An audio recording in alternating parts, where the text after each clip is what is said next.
warahmatullahi wabarakatuh, Pak Utomo. Waalaikumsalam. Ya. Salam dan bahagia Bapak. Amin. Bagaimana keadaannya hari ini Pak Utomo? Alhamdulillah sehat walafiat. Ya. Ya. Mohon izin mengganggu waktunya. Kita dari guru penggerak dari SMA Negeri Model Terpadu Bojonegoro ada sedikit wawancara tentang tugas kami gitu Pak. Iya. Ini mengenai sebuah kasus di mana bagaimana cara kepala sekolah dalam menyelesaikan sebuah kasus itu Bapak. Apakah pernah ada sebuah kasus itu Bapak di sini? Ya, kalau perjalanan hidup itu semua pasti ada kasus. Ada kasus besar, ada kasus kecil.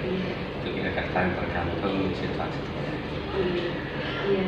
Bagaimana Bapak mengidentifikasi kasus ini gitu Bapak? Awal mengetahui bahwa ada sebuah kasus itu bagaimana? Ya, awal dari kemunculan kejadian-kejadian kecil itu, terus kemudian ada laporan dari wali kelas, kemudian ada keanehan-keanehan kejanggalan kan gitu. Akhirnya kita wawancarai, kita telusuri, akhirnya akan menemukan ini permasalahannya. Gitu.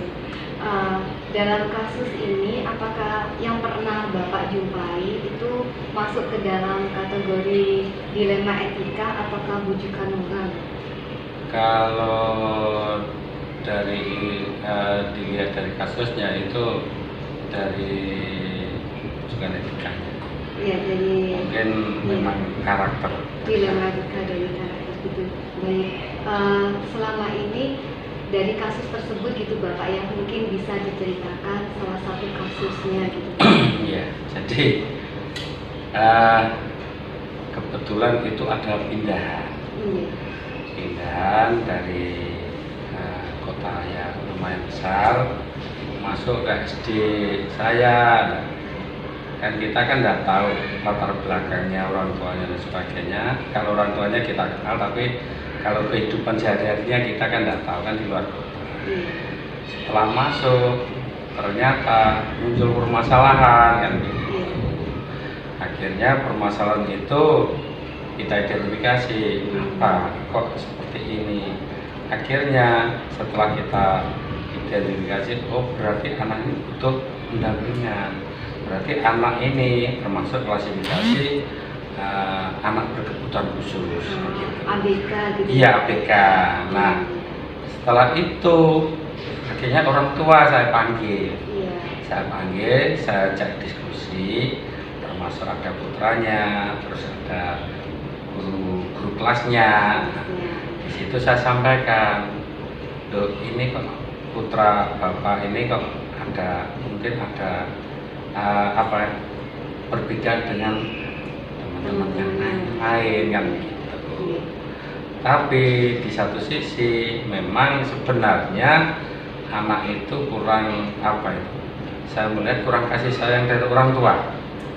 Kurang kasih sayang dari orang tua, dan orang tua itu tidak bisa menerima kondisi anak tersebut, sehingga dia dianggap bahwa oh ini anak saya itu sehat kan gitu.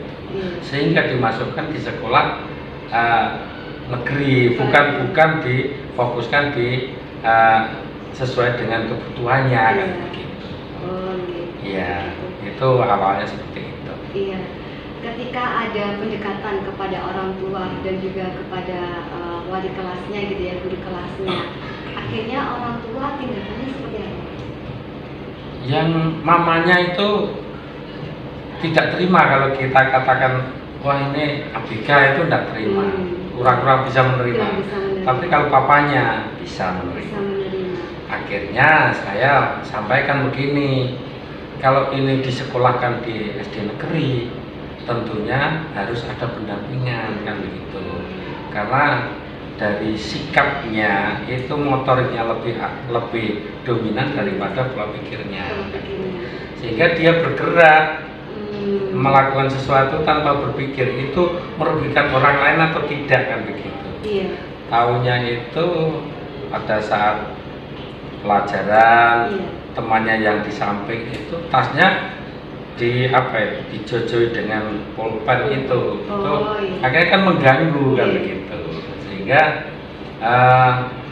dengan masukan saya seperti ini harus, kalau di sekolah negeri juga harus pendampingan ini termasuk anak berkebutuhan khusus kan gitu. Iya.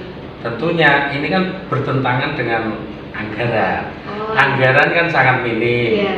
Ini saya sampaikan kalau pendampingan dia harus dicarikan dan dibiayai oleh orang tua. Oh, iya. Dan itu. Berarti ada dilemanya di situ, yang satu sisi berbenturan dengan peraturan sekolah. Iya. Ya, dengan Kan sekolah kan tidak boleh menolak. Tidak boleh menolak. Dan kita harus bisa menerima ABK tersebut kan. Iya. Tapi di sisi lain juga kasihan. Tenaganya kita tidak ada. Iya. Gitu. Kan harus tenaga khusus kan begitu. Betul. Untuk mendampingi itu. Dari langkah atau solusi yang Bapak sampaikan kepada orang tua, akhirnya orang tua mau menerima itu? Alhamdulillah, akhirnya dalam waktu yang tidak lama sudah ada pendamping. Iya.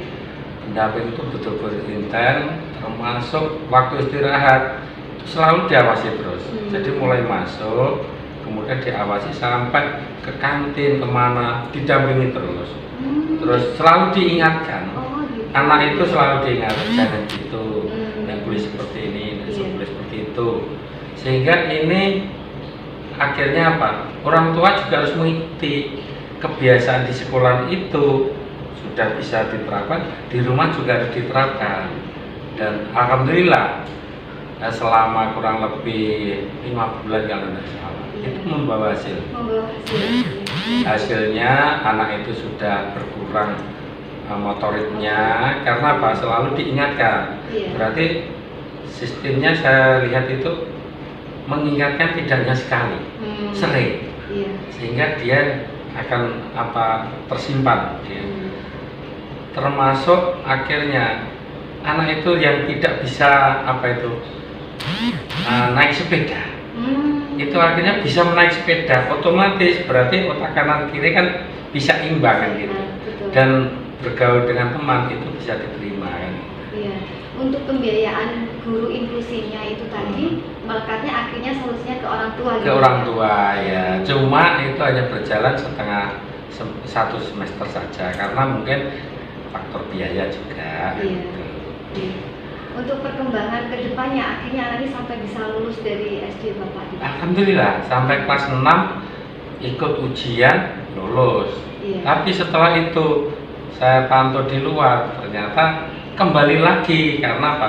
Memang sebenarnya kan butuh pendampingan khusus ya, kan itu inklusif. Nah, ABK itu akhirnya akhir-akhir ini anaknya disekolahkan di SLB. Bahkan sampai sekarang itu kelas 3 SMA. 3 SMA. SMA ya. Iya. Tapi di SLB ya. Di SLB. Ya. Berarti Bapak merasa bahwa suatu masalah yang sudah ada, lalu ada langkah-langkah yang telah dilakukan Pak Utomo tadi luar biasa, dengan adanya kolaborasi dengan orang tua Ya, dan ada komunikasi dengan orang tua. pihak luar profesional yang inklusif Ya, tadi ya, ya. akhirnya terselesaikan masalahnya Ya. begitu ya. Cuma memang butuh bimbingan, butuh pendampingan, butuh kasih sayang. Andaikan nanti di sekolah ini akan menerima anak ABK lagi, apakah Bapak masih mau menerimanya Pak Utomo? Kita tidak boleh menolak. Kita tidak boleh menolak dalam kondisi apapun kan begitu. Selama usia masuk itu sudah, tapi dengan otomatis ya dengan pengalaman itu kita komunikasi dengan orang tua, itu penting ya. Berarti nanti ada solusi yang harus memang dilakukan orang tua untuk membantu menyelesaikan anaknya. Iya, tidak hanya diserahkan ke sekolah, tapi kan kita kan tanggung jawab bersama. Selain orang tua juga sekolah, termasuk guru dan sebagainya, itu kan untuk kepentingan anak itu. Sesuaikan.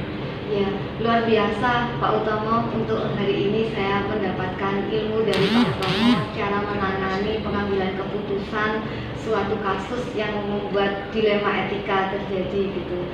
Mudah-mudahan sekolah yang Bapak pimpin selalu berkembang. Amin, dan amin, sukses amin. juga buat Pak Utomo. Amin, amin. Terima kasih Bapak atas waktunya. Terima kasih kembali. Assalamualaikum warahmatullahi wabarakatuh. Waalaikumsalam warahmatullahi wabarakatuh.